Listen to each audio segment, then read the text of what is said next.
It is interesting that we get really upset when our siblings fight each other and disagree, and yet, conflict is a normal part of human relationships. And so siblings who live in the same house, who are competing for the same things, of course they're going to have times that they're really peed off and feel like, oh, what about me?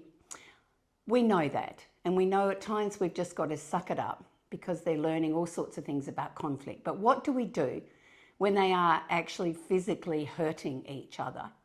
So I've got a few tips in that space. And the very first one is keep an eye on the level of the voices in your home, because they don't just suddenly go from playing quite well to hitting each other. There's an escalation. And if you can catch it on its way up, there's a really good chance that you can navigate them into a different space. Secondly, when you turn up in that space and everything is really heated, remember the glitter jars all over the place, it's really important just to step in and keep each of them safe. So whether you have to just move in between them and pull one away, that's not the time to start talking about hands are for hurting. We don't do hurting hands in our house. We've just got to know, I can see this has really got hard. Wow, this is really a bit hot. Let's everyone cool down and calm down.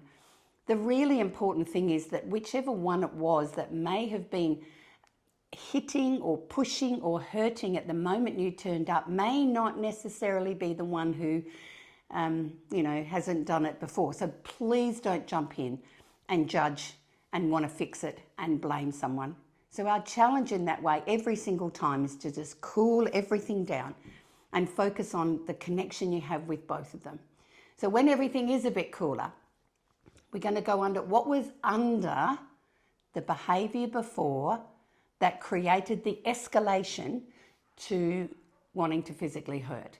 And there are steps that you will have to put in place if it's just one of your children, and that's the only way that they're able to display their unbelievable frustration or big feelings. You may need to do a lot more work with that one child to make sure they feel connected and they feel loved, because quite often they're running a story underneath that says, I'm the bad kid in this family, and they often then manifest that over the top in their behaviour. So it's really hard, but once again, we step in with kindness, we step in with calmness, we step in going, okay, this is really hard, I've come to keep you safe.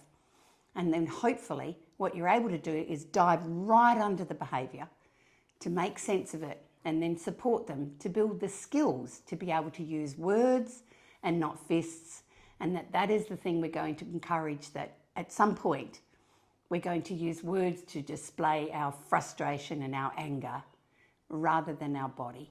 But every now and then it's about us not flipping our lid and joining the battle, because sometimes we make it worse.